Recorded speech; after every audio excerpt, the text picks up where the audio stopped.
So, several years ago, I attended this time management workshop, and the presenter did a little demonstration. So, he brought out a jar that was filled with balls, and he asked the group of us, "Is it full?" Some said yes, some not sure. He said, "Well, let's just see." And so then he brought out some gravel and he started pouring, pouring it and shaking it and getting all the gravel in there without making too much of a mess. And then he asked the question, "So is the jar full now?" What do you think? No. Yeah, they were starting to catch on that perhaps there was more to it than this. So then he pulled out some sand and he began to pour the sand into the jar, shaking it all down, filling up all of the other spaces. It's not going all the way down there, but as you can get the idea, he filled up all of the crevices in there. Is it full yet? Not quite, because then he took some water and he began to pour the water in until the water had taken up every last bit of the space. So then he asked, "Well, what's the point of this little demonstration?" And one of the uber overachievers out there, it wasn't me, but one of them out there said, "Well, it demonstrates that even if you have a really full schedule, you can still cram a few more things into those spaces." And he was like, "Wrong." The point that he wanted to illustrate to us that I offer you today is that unless you put the big balls in first, they're never going to fit. Imagine now if I had filled this with sand and gravel and water and then tried to put the balls and shove them in there, you wouldn't have gotten nearly as many. We want to pay attention to and give priority to those big things in our life, and the rest of it will take care of itself. So today, as we continue this short series on practice makes purpose, the third practice that he invites us into, he calls intentional welcoming. And intentional welcoming, as defined by the author, his name is Paul Schroeder, is the ability to say no and mean it so that you can say yes to the things that matter the most. I want you to hear this. So intentional welcoming is our ability, our capacity to say no to the things that aren't our priorities so that we have the time, the space, the energy, the focus on our priorities. It's our ability to identify what our big balls, what our big rocks are in our life so that we can politely but firmly decline requests and invitations that don't fit in to those priorities. And then it opens the space where we can warmly and graciously say yes to those opportunities that align with those core values, those priorities that we've established in our life. Pretty simple, right? But in practice, not so easy to do. I know that there have been many times in my life when I've been in that space of overwhelm or overscheduled or exhausted. And when I take a look at it, almost always, it's because I've said yes to things that I really didn't mean yes.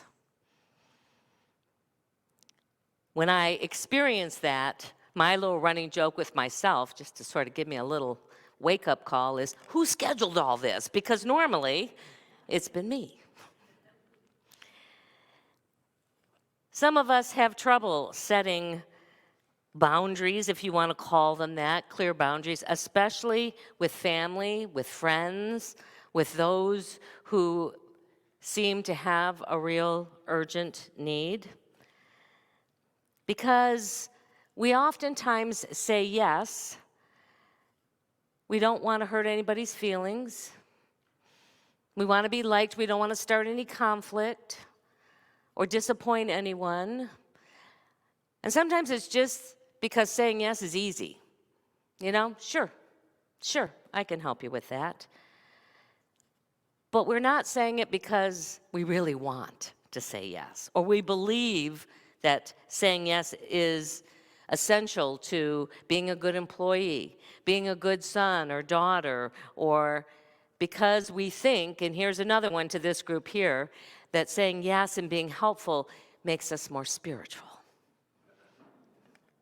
You know, don't we sometimes think, oh, I better say yes, because otherwise, you know, that's the Christ-like thing to do, is to say yes to helping. Saying no can at times feel stingy. It can feel rude. It can feel heartless. But saying yes when we don't mean it has damaging effects in our lives, because oftentimes what will happen is that it will lead to resentment or perhaps even anger.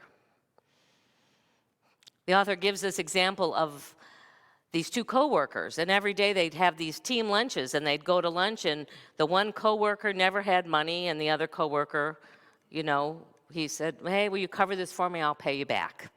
And then the next day or the next week, oh, hey, yeah, I don't have any money with me. You know, will you buy my lunch? I'll pay you back. And as this went on a little bit, as you can imagine, the guy started feeling pretty resentful. And he, in fact, started dreading these team lunches and would find excuses to maybe not show up to those. That's what we tend to do. Rather than confront, we go, I'll just won't go, and then I won't have to deal with it. And what he suggests is, if you have been practicing what we talked about last Sunday, compassionate seeing and heartfelt listening, that you are better equipped to establish some of those healthy boundaries. And he gives a suggestion of how this might look. That this guy might say to his coworker, look, I can't keep loaning you money because it's having a detrimental effect on our friendship. And I really value our friendship. So if money's tight, maybe both of us could just bring our lunch on those days and still be able to enjoy and save us both some money. So it's finding a way to establish and then hopefully let go. When we say yes to the things that we're not really enthusiastic about, it also means that we're likely to miss out on some opportunities of things that would really bring us greater joy, that would really energize us, inspire us, giving us that sense of purpose and passion. It is saying yes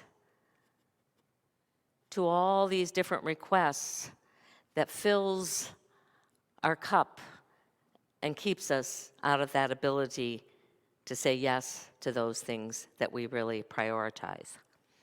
In Matthew 6, when Jesus is talking to the crowds, he's trying to help them understand this, and he says, you don't need to explain, you don't need to feel guilty or unworthy if you say no. He said, you just need to be clear. Let your yes be yes, and your no be no. And be clear in your heart. Be clear in your ability to know that you are doing exactly what you need to do when you can say, without any upset, without any, regret or worry or fear, just yes or no. You can think of that no as sort of a sharp tool that helps you cut off the dead stuff so that the vine can continue to flourish. He also suggests that any time that you're making decisions about your time, your resources, ask, does this align with my priorities? Does it give me more energy, or is it going to take more energy from me? Does my heart say yes? And if not, let your no be no. So today, as we move into a time of inner contemplation, I'm going to invite you just to look at how your life of energy and time and talents is being spent, and ask your heart, are there things that are longing for a yes? Are there things that are longing for a no that I can release? So if you would just be willing to kind of get comfortable where you're at, you might want to close your eyes just so you can focus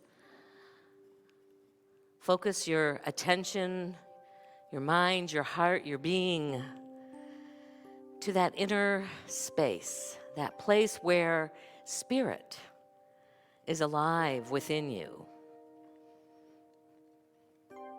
The scriptures called it that secret space where you can go in and close the door and be present to who you are beyond this human experience, that eternal part of you. And in this quietness of your own being, to simply allow whatever is feeling like it's taking up a lot of time and energy and space in your life, and ask the question, does this align with my purpose, my passion, my priorities? If it's yes, be grateful to have that as a part of the daily experience of your life. Give thanks for the ways in which it continues to help you grow into the fullness of your Christ potential and to be that difference in the world. And if there are parts, especially if you're feeling a sense of overwhelm, a sense of stress that you could release, allow those to just show up. And ask for guidance of how you can, in the kindest, in the practice of being the voice of love and light, let them go.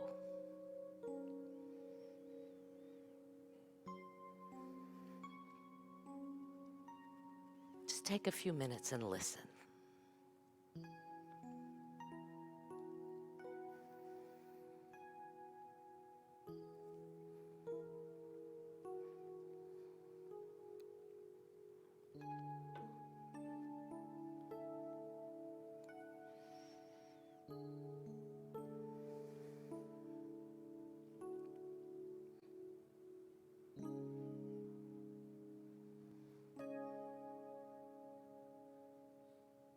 And take this awareness with you as you go into this day, into this week, so that it reminds you when your time, when your talents, when your treasures are being asked to be shared, that you have the awareness to quickly discern whether this aligns with your priorities, so that you don't have to later trying to get out of something that you've said yes to, that you in that moment can with great kindness let your yes be yes and let your no be no. And as you bring your attention back to this time and space, take a deep breath in, and whenever you're ready, you can open your eyes.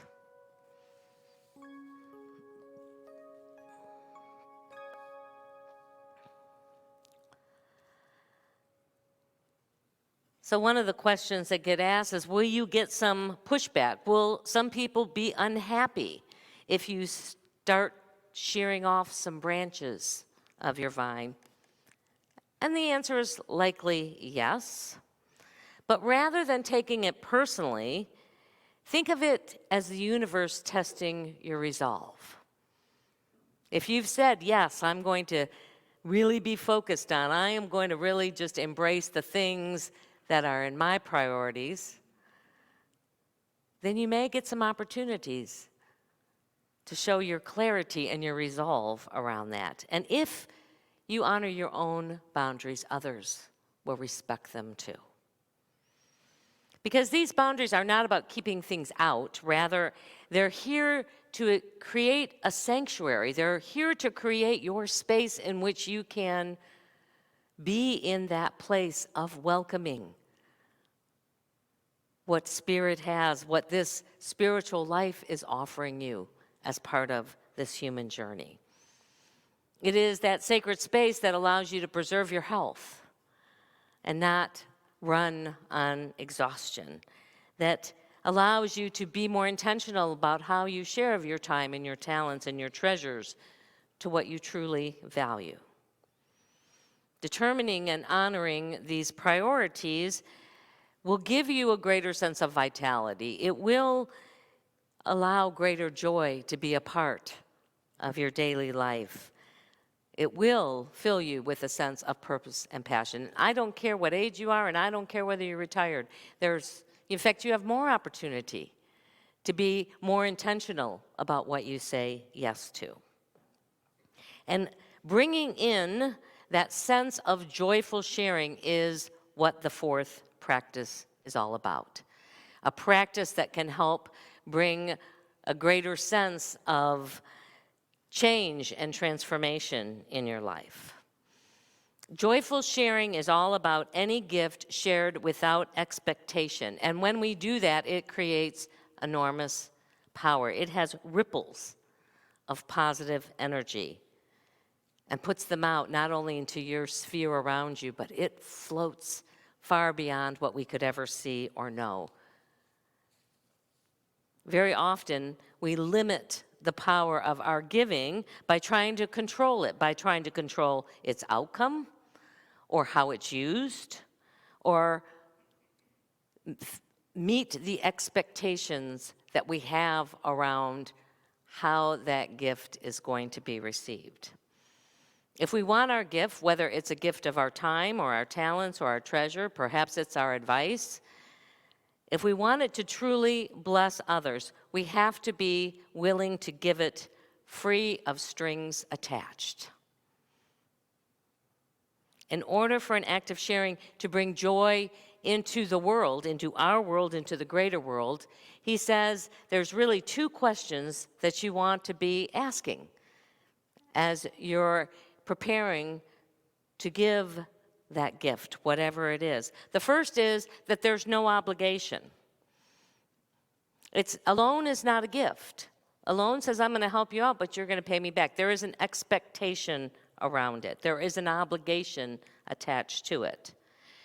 We don't want to give just because we think we have to, because it diminishes the value of it. It diminishes the energy of it. And if we put expectations around it, then we will likely end up being disappointed, upset, and it won't have the same benefit that we would hope it have. All it might do is create more energy in a negative way with the receiver. If we start examining the ways in which we give, we'll see that there are times when it doesn't meet the filters. It doesn't meet a yes to those two questions. It doesn't pass through the gates. And we somehow, even unconsciously, found we've had some expectation. And here's how you'll know. If you're upset about something that someone did or said after you shared some kind of gift with them, then there was probably some expectation around it. Even if it's just they never said thank you. Well, that's an expectation. Maybe it's a reasonable one, but still it's an expectation. If then it disturbs your peace because you didn't get a response, then you've stopped the ripples. In fact, now they're going back into stagnation. When we're in touch with this reality, we can experience a current of generosity flowing through us. And we recognize that we are the channels from which this stream of good flows into the world. We become simply a channel. And I love this. It says the universe shares all things freely and unconditionally. When was the last time that, the universe was upset because you didn't praise the flowers that they had gifted to you from the earth. Without restriction, and all of these gifts are meant to be shared. They're all meant to stay in that energy of circulation. We've got a class coming up. It's starting on Wednesday, September the 20th, by Mark and Dawn Morris, and it's called In the Flow. It's a book by Eric Butterworth. So that's a great, if you want to, go do a little more exploration about how you can be in that natural flow of abundance, that's a great class. And then we also will have a spirit group kind of focusing on abundance. Grant is doing one on the 4 spiritual laws of prosperity by Edwin Gaines later in October. So if you'd like to experience and just learn and have a little more opportunities to practice, those are good places to start. So in the past 25 years of my spiritual journey, it has been one big experiment about learning how to live in the flow. And it's been a really fun one because stuff just comes. In fact, I totaled some stuff up, and over the last 10 years, we've had over $200,000 in unexpected income that has showed up in our lives.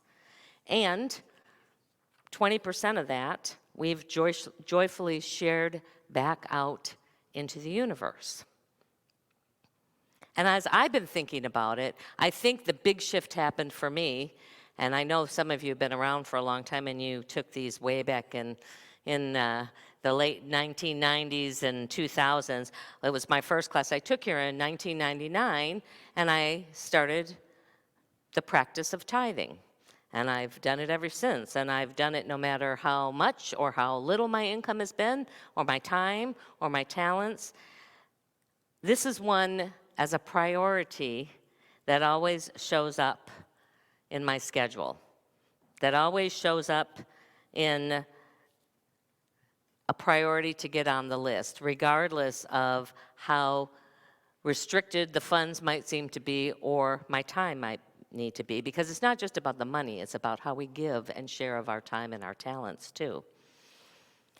And what that practice has done probably more than anything for me is that it has deepened my faith, my belief that there's always enough. I live, even in the moments where there's some challenges there, in the awareness that there's always enough. Now, when we get unexpected good, my first thought is, how am I going to share it? It's the funnest part of all of it, is how do I want to continue that flow out into the world? Now, my husband would say that I'm generous to a fault, or maybe to sometimes the detriment of our own stuff. And I remind him at various times that it is this joyful sharing is actually the primer. It's what keeps that flow moving. I don't know how it works. I just know that it works. But there's more than just that. Forgiveness, being a worthy receiver, that's one I've had to work on quite a bit. Gratitude, they all play a role in this experience of joyful sharing. So our invitation this week is to practice letting our yes be yes and our no be no, and to joyfully share in whatever way that we're moved, that we're inspired, without any attachment, without any expectation around how it will be received. And as each of us practice these things, the world becomes lighter and brighter, at least that's my experience, and we become that expression of God's love into the world. Bless you as you intentionally welcome and joyfully share of all that unfolds this week. It is our opportunity now to share of our financial good with our ministry. We are so grateful, and we just bless everything that comes in. We bless the ways in which we tithe that back out. For those of you who may not know, everything that comes in, we tithe back out. We tithe to Grace, we tithe to the Tarrant County Food Bank, we tithe to the Awareness Project, we tithe to Unity Worldwide Ministries. We have several. Oh, and the Reverend Carroll Scholarship Fund. Thank you, Ganera, for reminding me of that. Yes, we do that. So we have many ways in which that which you share with us goes back out to share the world, to be shared with the world. So I just invite you, we're going to be passing the baskets today, so you can just sit where you are. And before we do that, though, we want to just take what we offer today into our hands, into our hearts, and bless it. Together, divine love, through me, blesses and multiplies all that I have, all that I give, and all that I receive. Thank you, Father, Mother God.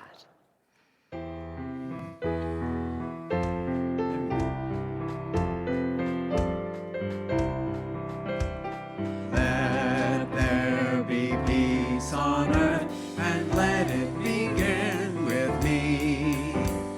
Let there be peace on earth, the peace that was meant to be. With God as our Father, family all are we. Let me walk with my family in perfect harmony. Let peace begin with me. Let this be the moment now. With every step I take, let this be my joyous vow. To take each moment and live each moment in peace eternally. Let there be peace on earth, and let it begin with me.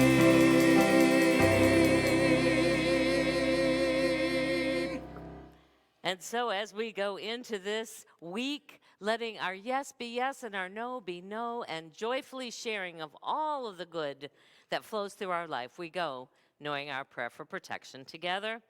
The light of God surrounds us. I am the light of God. The love of God enfolds us. I am the love of God. The power of God protects us. I am the power of God. The presence of God watches over us. I am the presence of God. Wherever we are, God is, and all is well. Thank you.